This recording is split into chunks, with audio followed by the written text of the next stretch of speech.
privilégio a gente fazer um culto congregacional. Então, Deus é bom, Deus tem acrescentado a igreja, a ponto que muitas vezes a gente não consegue se falar das outras regiões. Então, é um perfeito momento para a gente se reconectar umas com as outras, mas também com Deus, e louvar a Deus juntas, amém? Vamos começar com uma oração. Pai querido Deus, muito obrigada, Senhor, por poder estar aqui diante das minhas irmãs, Pai, com todas elas, podendo louvar o Senhor, Pai. Obrigada porque o Senhor é bom sempre, obrigada porque o Senhor não muda, obrigada porque o Senhor nos criou, Pai, e nos escolheu para poder estar aqui hoje. Deus, obrigada por trabalhar através da gente, Pai. Por favor, nos enche do Teu Espírito, Pai. Obrigada pela Sua palavra tão incrível. Eu oro por tudo isso em nome de Jesus. Amém. Amém. Amém. E vamos estudar a palavra de Deus. E vamos já para Êxodo 3, falar do nosso tema. Êxodo 3, versículo 13.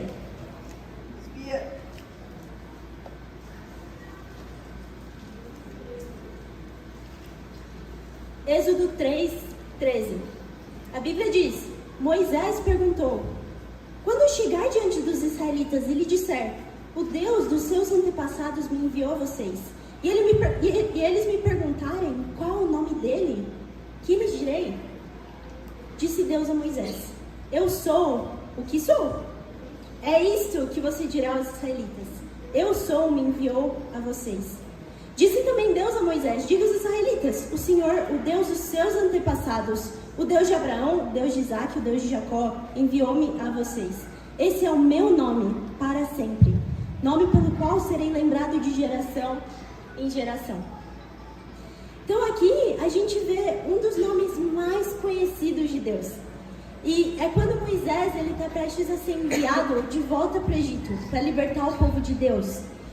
E Deus ensina qual que é o nome dele. E é um dos nomes mais conhecidos porque é o nome que a gente conhece hoje em dia como Jeová ou Yahvé. E isso significa eu sou. E olha que poderoso, Deus, ele dispensava qualquer apresentação. Ele dispensava, não havia um equivalente a Deus. E é isso que significa esse nome. Eu sou. Ele se torna o que a gente precisa. Então, ao longo da Bíblia inteira, a gente vê ele completando esse nome. Eu sou o suficiente. Eu sou o pão da vida. Eu sou a luz. Eu sou o amor. Eu sou o bom pastor. Então, ele se torna realmente o que a gente precisa. E quando eu penso nesse nome, eu penso que isso passa a confiança que Deus tinha no poder dele. Ele entendia, ele era Deus e não existia nenhum como ele. E ele passa essa confiança para Moisés também. E o que é incrível, da mesma forma que Deus é super confiante de quem ele é, nos planos dele, porque tudo que ele fala se torna verdade. Ele também chama a gente a imitar essa confiança. A gente pode completar também essa frase: eu sou, tananã, eu sou isso. Por quê? Porque a gente pode imitar a confiança que Deus tem. Porque a gente imita Deus. Amém? E assim como ele ensinou a Moisés, ele chama a gente a tomar posse de algumas coisas que a gente vai estudar hoje. E esse é o nosso título: eu sou ela. E eu vou explicar esse título ao longo dos pontos. Primeira coisa que ele chama a gente a tomar posse é a nossa identidade. Então, a gente vê e a gente vai estudar um pouco essa história conhecida do chamado de Moisés, quando Deus tinha uma missão muito importante para ele. E o primeiro ponto é esse: tome posse da sua identidade. Vamos para Êxodo 3, versículo 11 e 12, e esse é o capítulo que a gente vai estudar hoje. Vocês estão comigo, mulheres? Amém? Vamos lá, tome posse da sua identidade. E no versículo 11 do capítulo 3, a Bíblia diz: Moisés, porém, respondeu a Deus: quem sou eu para apresentar-me ao faraó e tirar os israelitas do Egito? Deus afirmou: eu estarei com você. Esta é a prova de que sou eu quem o envia. Quando você tirar o povo do Egito, vocês prestarão culto a Deus neste monte. Isso, mulheres, foi logo antes dele perguntar quem é Deus, que a gente viu na introdução. E ele pergunta, quando Deus dá essa direção para ele voltar para o Egito e falar com o faraó, e a gente sabe, é uma história famosa, mas Moisés, ele tinha dificuldades, e a gente vê aqui no capítulo 3 e 4, mas Deus, ele sempre deu muita visão para ele. E no versículo 11, ele pergunta, mas quem sou eu para fazer isso? Então, a gente vê aqui que uma das primeiras dificuldades de Moisés é que ele duvidava dele mesmo. E eu não sei se você já se pôs nessa situação, já esteve nessa situação, mas muitas vezes no nosso coração a gente duvida. E Moisés verbalizou isso para Deus. Mas principalmente por 2 motivos ele duvidou. O primeiro motivo é ele tirou a convicção de quem ele era por títulos, por coisas que ele já fez. Isso por quê? Porque olha só, a vida de Moisés é muito interessante. Ele foi adotado como um príncipe no Egito. Ele cresceu muito bem. E ele cresceu entendendo, né? Entendendo quem é Deus. Ele era do povo judeu, mas ele foi adotado por uma princesa do Egito. Então, imagina que privilégio que é isso. E sabe, dá pra ver, mesmo no começo de Êxodo, vocês podem ler a história depois, mas que ele sim se importava, ele queria defender o povo de Deus. Mas, o que ele fez? Depois de ser desprezado lá, ele fugiu para Moabe. E ele passou 40 anos pastoreando ovelhas. Então, imagina, ele foi de príncipe a pastor por 40 anos. E sabe o que? Isso tirou a convicção de quem ele era. E isso por quê? Porque ele acreditava que o título dele de príncipe, ou mesmo o histórico dele de pastor, era o que definia quem ele era. E eu acredito que é por um motivo que Deus escolheu ele para agir não quando ele era um príncipe, mas depois de 40 anos, em Moabe, pastoreando ovelhas. E Deus fez isso para que a gente não se apegue a nenhum título. E outra coisa que ele fez também, foi logo depois, a gente vê que ele pergunta, mas se alguém me perguntar, quem é que está te enviando? O que eu respondo o seu nome? Então, olha só, durante esses 40 anos, longe do contato de Deus, ele perdeu a convicção de quem Deus é. E sabe, mulheres, a gente pode estar aqui, animadas, falando de Deus, acreditando em Deus profundamente. E eu acredito que Moisés nunca deixou de acreditar. Tanto que ele expressa interesse, ele entende, ele não fica incrédulo quando ele vê a Deus falando com ele. Ele acreditava em Deus. Mas, ao longo desses 40 anos, ele perdeu a convicção de quem Deus era. Isso pode acontecer com a gente, mesmo como discípulos. E sabe o que? Nossa confiança, muitas vezes, ela vem de entender quem Deus é. Ela não vem de algo que a gente faz, ela não vem de um título, mas ela vem e está ligadíssima à nossa convicção de quem Deus é. E porque Deus é eu sou, Ele pode qualquer coisa. Se eu sou está me enviando, quem sou eu para discordar? Se eu sou está falando que eu sou alguma coisa, quem sou eu para discordar? Então a nossa confiança vem de entender quem Deus é. E mulheres, se você pensa, é o que Satanás tem mexido com a nossa identidade. Então pensa, eu estava pensando nisso e orando por isso. Satanás tem mexido com a primeira característica que Deus colocou na gente, que é ser ela, que é ser uma mulher, que é ser alguém diferente de homens.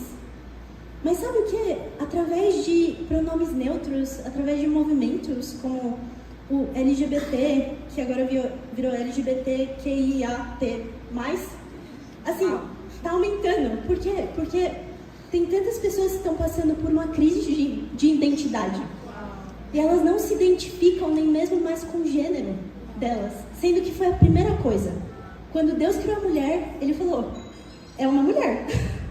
É uma mulher. Ela foi feita para poder ajudar. E ela é diferente dos homens, porque os homens precisavam de ajuda, amém?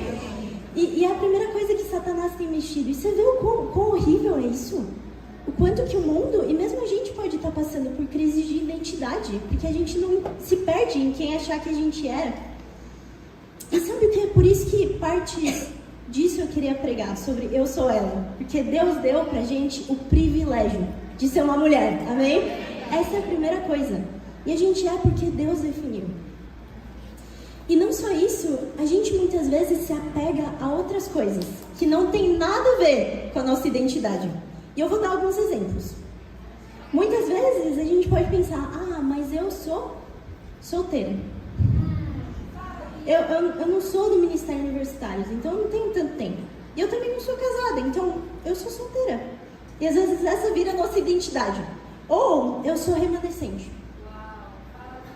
Eu sou remanescente. E ser remanescente significa algo incrível.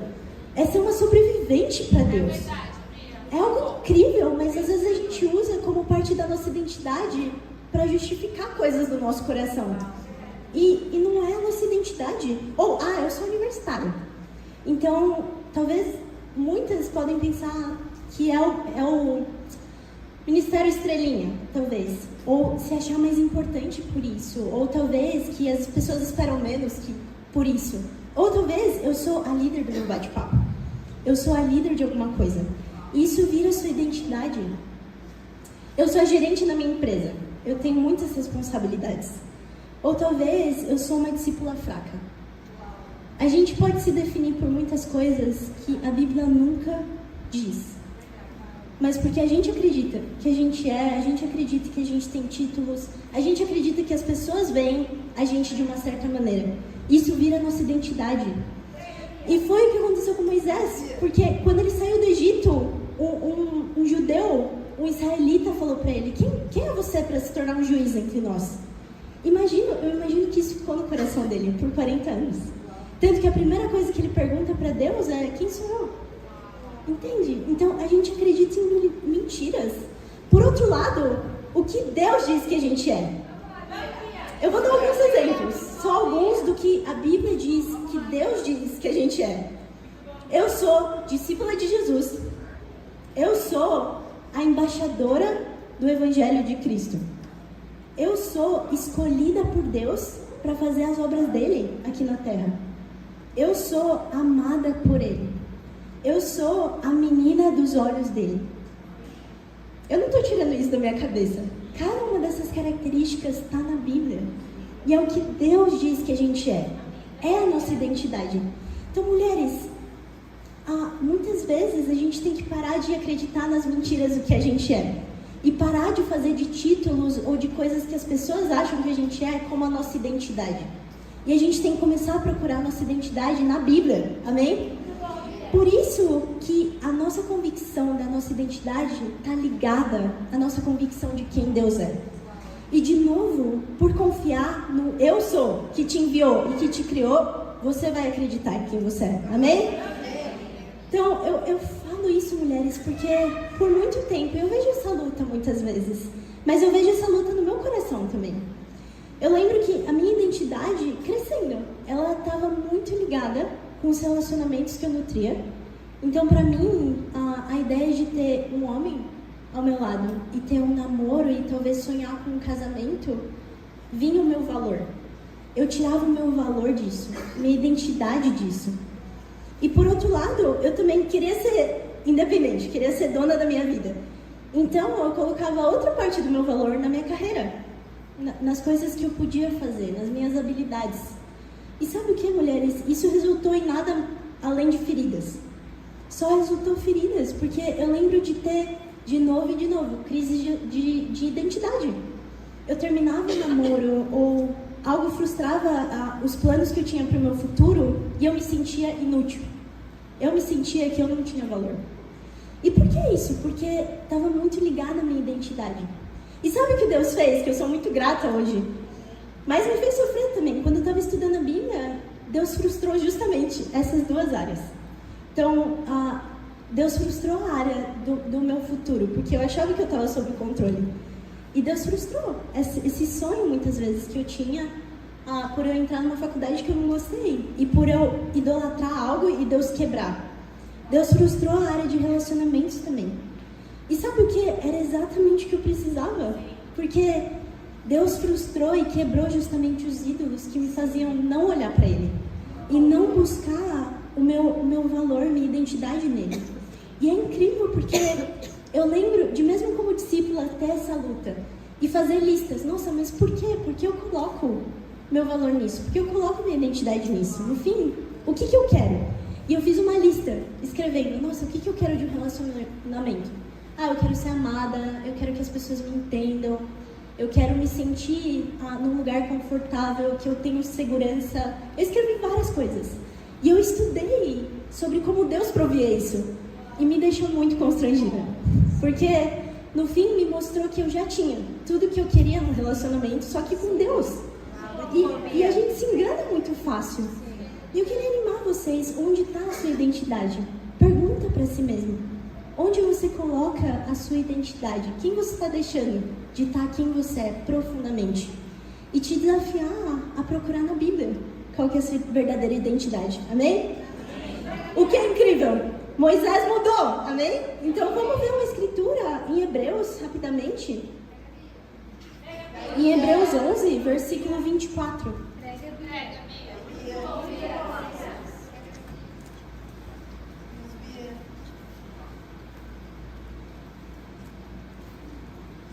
Hebreus 11, 24.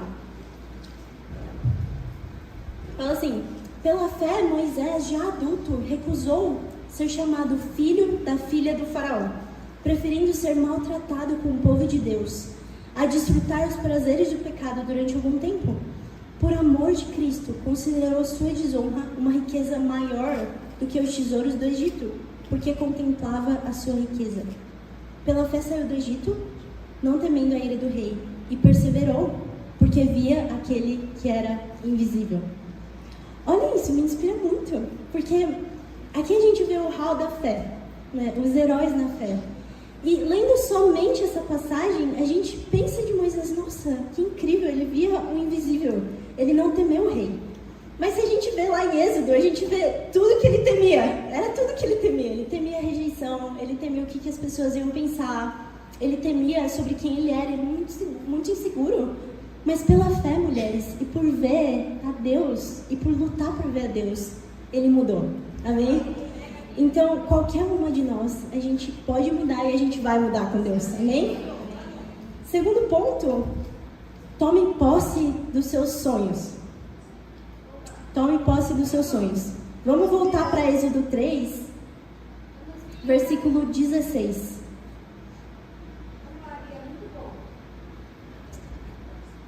Tome posse dos seus sonhos. Êxodo 3, versículo 16.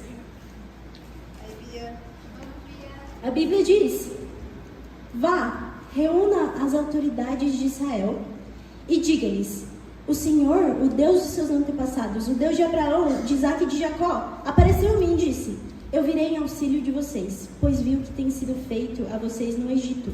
Prometi tirá-los da opressão do Egito, para a terra dos cananeus, dos hititas, dos amorreus, dos ferezeus, dos heveus e dos jebuseus, terra onde há leite e mel com fartura. Versículo 18: a autoridade de Israel o atenderão. Depois você irá com elas ao rei do Egito e lhe dirá: o Senhor, o Deus dos hebreus, veio ao nosso encontro. Agora deixe-nos fazer uma caminhada de 3 dias, adentrando o deserto, para oferecermos sacrifícios ao Senhor, o nosso Deus. Eu sei que o rei do Egito não os deixará sair, a não ser que uma poderosa mão o force. Por isso estenderei a minha mão e ferirei os egípcios com todas as maravilhas de Israel que realizarei no meio deles. Depois disso, ele os deixará sair. E farei que os egípcios tenham boa vontade para com o povo, de modo que, quando vocês saírem, não sairão de mãos vazias.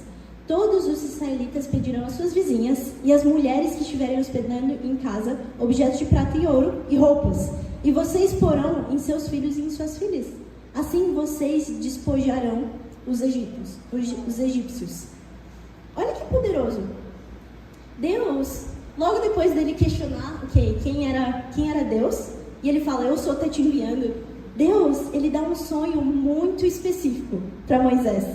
E você vê, né, que ele não é subjetivo aqui. Ele não fala: vai, fala com o povo do Egito e vai dar certo, porque eu vou libertar o povo.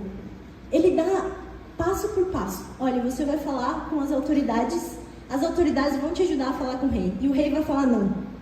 Mas aí, eu vou fazer alguma coisa que vai fazer ele falar assim. E aí, você vai pedir isso. Ele falou: caminhe 3 dias pelo deserto. Ele é muito específico, Deus. Ele fala exatamente o que vai acontecer. Ele fala que não somente Deus vai fazer eles saírem e o faraó vai se humilhar, mas que eles não vão sair de mãos vazias. Eles vão despojar o Egito. Olha isso. Então, enfim, Deus ele é muito específico. Mais do que isso, eu não sei o que seria. E Moisés, você vê, não só no versículo 3, mas se você estuda o capítulo 4, ele acha todos os motivos para não abraçar o plano de Deus. Todos os motivos. E assim, ele fala, mas e se isso acontecer? Aí você vai fazer isso. E se isso acontecer? Aí você faz isso e isso. Deus, ele começa a insistir com Moisés. Porque não só ele foi específico, mas Moisés, ele agarrou tudo que ele podia para dar desculpas para não abraçar o sonho de Deus. E sabe, ele sonhava antes e até tentou defender os judeus, mas, como a gente viu, ele parou de sonhar por 40 anos. E passou 40 anos inerte. A Bíblia define sonhos como ser saudável espiritualmente. Então, toda vez que a Bíblia chama a gente a sonhar, é porque isso nos torna saudáveis espiritualmente. E me dói isso, mas às vezes eu olho para muitas discípulas no reino de Deus e eu vejo que muitas podem estar um pouco como Moisés. Podem estar muitos anos aqui e podem estar sem esperança ou sem sonhos, por frustração, por falta de ver as coisas acontecer, por amargura, por uma falta de esperança. E você já se viu dando desculpas, assim como Moisés, para dar mais? Porque talvez seja, não, é por conta do meu trabalho está exigindo coisas demais. Ou, eu já fui ferido uma vez, então não adianta fazer de novo, porque eu já sei o que vai acontecer, eu já fui ferido uma vez. Ou talvez, eu já tentei namorar no reino, mas eu terminei. Ou, eu já faço o suficiente, eu já tô aqui na quarta-feira à noite, o que querem mais? Mas pensa bem, será que Deus não está insistindo com você? Assim como ele teve que fazer com Moisés, que Moisés falava isso e Deus falava isso e isso. Ele dava outro plano por cima, para ajudar Moisés a chegar no ponto. Talvez Deus está insistindo com você, porque Deus não perde a visão, como a gente perde muitas vezes. E Ele insiste com a gente, Ele dá tudo o que a gente precisa para seguir sonhando para Deus. Não importa quantos anos a gente tem na fé, não importa pelo que a gente passou, Deus ele nunca perde a visão. E sabe, quando a gente perde os sonhos e a nossa esperança com Deus, a gente se limita pelas próprias desculpas que a gente dá. E no fim, a gente sabe, não são as desculpas que limitam a gente. É a nossa falta de esperança, a nossa falta de sonhos. Mas eu fico animada de pensar, porque Deus ele queria dar para Moisés um sonho muito maior do que Moisés estava esperando. Imagina, um dia ele estava cuidando de ovelhas. Outro dia ele foi chamado para ir de volta para o Egito, enfrentar o maior império que existia na época e libertar uma nação inteira. Olha isso! Então, o plano que Deus deu era muito grande. E Deus, assim como pra gente, Deus ele nunca sonhou pequeno para você. Nunca. Ele chama a gente a sonhar grande. E sabe o que, mulheres? Tem uma escritura que me ajudou muito com isso também. Em Oséias 2... Vamos lá em Oséias 2.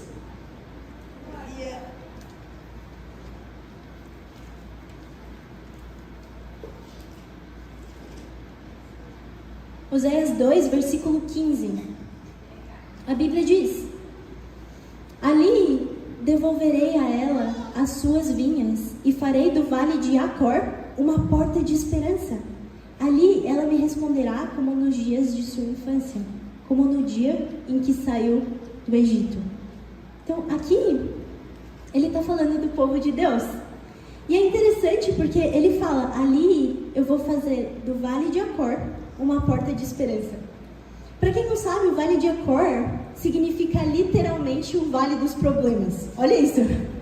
Chama o Vale dos Problemas. É o vale onde Acã foi lidado, né? Acã foi um cara que pecou em Josué 7. E, enfim, ele causou muitos problemas para o povo de Deus. E Josué lidou com ele nesse vale. O Vale dos Problemas, olha isso. E o que a Bíblia diz? eu farei do vale dos problemas uma porta de esperança. Então, você tem problemas hoje? Olha isso, é a sua porta de esperança, amém? É a porta que pode te voltar a ter esperança. Porque é o que muitas vezes nos leva a sonhar de novo. Quando a gente vê problemas no reino, problemas no nosso coração, problemas com as irmãs, sabe o que? É uma oportunidade para a gente voltar a sonhar, voltar a fazer mais para Deus. E mulheres, cada uma de nós, sem exceção, é chamada a sonhar, a fazer isso. Então, meu encorajamento para vocês é: volte a sonhar. Pensa o que te impediu de sonhar. E você pode me perguntar, mas Bia, qual sonho sonhar? O que eu vou sonhar? Vou sonhar o quê? Como saber qual que é o sonho de Deus para mim? E sabe, muitas vezes você já sabe. Você já sabe porque muitas vezes é uma área que Deus já está cutucando, já está insistindo com você. Olha, você pode fazer isso. Olha, tem isso daqui. Deus, Ele já está insistindo muitas vezes com você, através de pessoas que te dão visão. Falando, olha, você pode fazer incrível no Mercy. Você pode ser uma líder de bate-papo. Você pode ter um sonho também, desejos no seu coração, que podem ser de Deus, amém? Como namorar. Ainda que a gente não vai ter o valor de namorar, é um sonho incrível para Deus, poder namorar no reino de Deus. E pode ser um desejo do seu coração. E pode ser o início do sonho de Deus para você. Porque você pode glorificar Deus através de um casamento. Ou também, talvez, uma missão de você poder ir para algum lugar. Sim. De você ver uma oferta de emprego em São Carlos, no Rio de Janeiro. Sei lá, fora, por ali. Olha isso. Ou quando você vê necessidades da igreja. Quando você pensa, nossa, tá faltando isso. Tá faltando um líder de coral aqui. E às vezes a gente é bom de perceber, né? A gente é bom de perceber, mas às vezes isso é insistindo, é Deus insistindo com você. Olha, você sabe o que tá precisando. Você precisa preencher.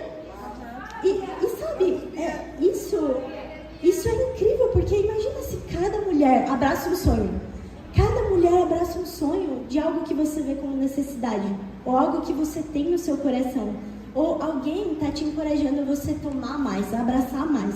Se cada uma faz isso, o reino vai ser construído com muito mais poder. Amém?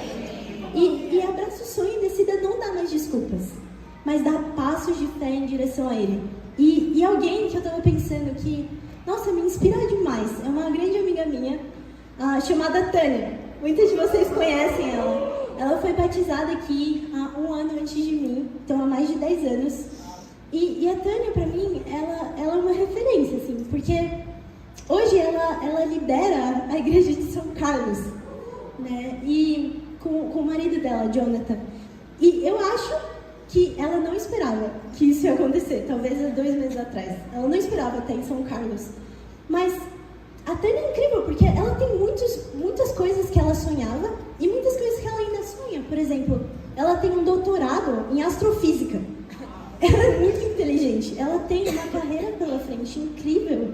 Ela tem muitas coisas para sonhar. Mas sabe o que? Ela decidiu abraçar um sonho que vinha de Deus. Ela viu uma necessidade e ela decidiu abraçar com o marido dela. Eu vou me mudar e eu vou tomar responsabilidade por um grupo. Olha isso. E sabe o que Deus fez?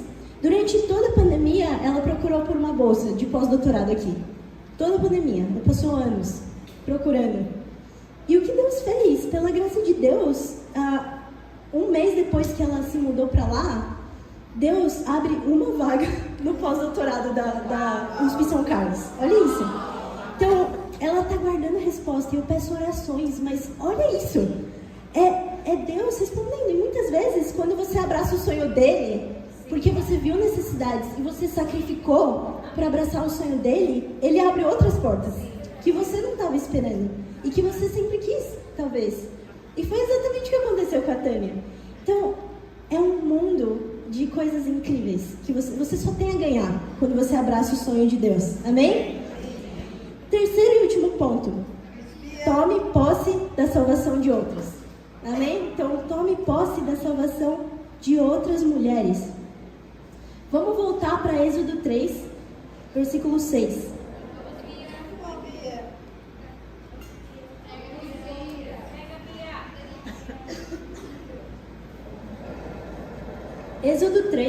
versículo 6,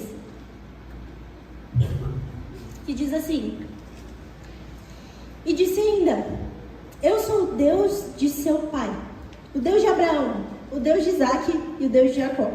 Então Moisés cobriu o rosto, pois teve medo de olhar para Deus. Disse o Senhor: De fato, tenho visto a opressão sobre o meu povo no Egito, tendo escutado o seu clamor por causa dos seus feitores, e sei o quanto eles estão sofrendo. Por isso desci para livrá-los das mãos dos egípcios e tirá-los daqui para uma terra boa e vasta, onde há leite e mel com fartura, a terra dos cananeus, dos hititas, dos amorreus, dos ferezeus, dos heveus e dos jebuseus. Pois agora o clamor dos israelitas chegou a mim, e tenho visto como os egípcios os oprimem. Vá, pois, agora, eu o envio ao faraó para tirar do Egito o meu povo, os israelitas. E aqui, bom, a gente está lendo um pouquinho fora de ordem, mas foi logo antes de Moisés questionar: mas quem sou eu? Então, aqui a gente vê o coração de Deus, o que me anima muito, porque Deus, ele tomou posse da salvação do povo dele, né? Deus ouviu o clamor e o sofrimento do povo. E ele repete isso 2 vezes. E dá pra ver o coração de Deus aqui, que ele não estava contente, ele estava sofrendo com o povo dele. Que ele fala mais de uma vez nessas escrituras só que o povo estava sofrendo e estava sendo oprimido. E ele falou: por isso eu desci, eu precisava ir em resgate ao meu povo. E o que significa Deus descer? Né? Ele poderia ter feito assim e o povo estava livre. Mas ele resolveu trabalhar através de Moisés. Isso foi, ele desceu ao auxílio. Ele enviou Moisés. Então, o que é incrível de Deus? Deus não precisava se importar. Na verdade, ele não precisava do povo dele. O povo dele precisava de Deus, mas Deus não precisava nem sequer ouvir, porque ele é autossuficiente. Ele falou: eu sou. Ele é autossuficiente. Não tinha ninguém como ele. Ele não precisava buscar o povo dele, se ele não quisesse. Mas ele decidiu fazer isso só por amor. Então, ainda que ele não precisava de nós, ele decidiu buscar e se importar e ir atrás e sofrer com a gente, por amor, mesmo que ele não precisava. Imagina isso. Então, quando a gente sofre muito, principalmente por outras pessoas, às vezes a gente não decide entrar na situação, a gente é colocado em uma situação assim. E Deus, ele decidiu fazer isso também por amor. E também, ele decidiu trabalhar através de pessoas, sendo que ele era autossuficiente. Ele poderia ter feito de várias outras formas. Mas ele decidiu trabalhar através de você e eu, para salvar mais pessoas. Isso é incrível, mulheres. Porque mostra de novo a visão que Deus tem por nós. E mostra que ele está disposto, mesmo que a gente erre, mesmo que a gente tenha falhas, a trabalhar através da gente. Ele confiou esse trabalho pra gente, hoje em dia.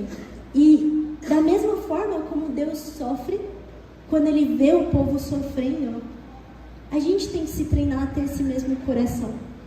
Porque mesmo no reino a gente pode ser muito mimada, né? A gente está muito acostumada com amor, com perdão. Se alguém te fere, nossa, não, me perdoa, não quis te ferir, a gente tem tempos para se resolver. A gente é muito privilegiada, não existe isso em nenhum outro lugar do mundo. Verdade. Esse amor, esse ambiente de família, não existe isso. E às vezes a gente se esquece de olhar profundamente para as mulheres que não têm Deus, que têm talvez mais problemas que a gente, só que o maior problema delas é que elas não têm onde correr. A gente tem vários problemas e a gente vai para Deus e conserta, mas elas não têm onde correr. E isso é um pedido de ajuda, ainda que as mulheres que você vai compartilhar a fé não vão cair de joelhos e falar: meu Deus, me ajuda, sabe? Mas para ouvir a vida das mulheres, para ouvir as necessidades delas, as feridas delas, e você vai se ligar: nossa, a gente tem muito privilégio.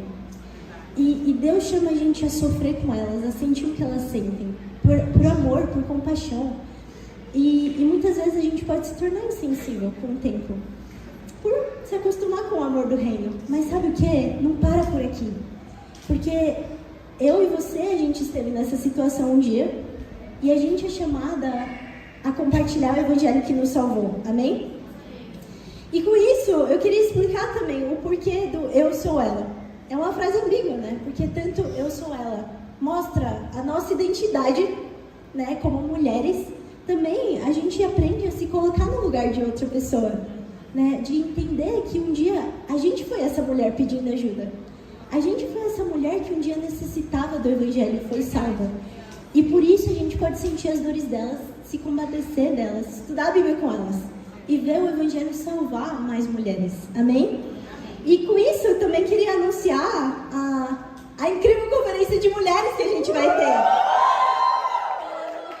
É incrível. Por que a gente faz esses eventos? Justamente para salvar mais almas, para trazer mais pessoas. E o título da minha aula é justamente o título da nossa conferência esse ano. Então, o título da conferência vai ser Eu Sou Ela, amém? E eu queria que vocês tivessem no coração o porquê disso. Porque a gente vai defender a identidade que Deus nos deu, amém?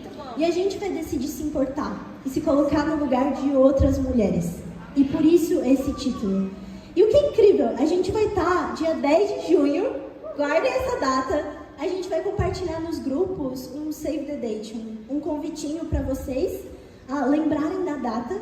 Vai ser daqui a um mês. E algo muito especial é que a gente vai ter uma convidada especial, chamada Linda Moreno, amém? Ela vai vir e poder pregar pra gente nessa conferência, pra toda a igreja. Olha que privilégio.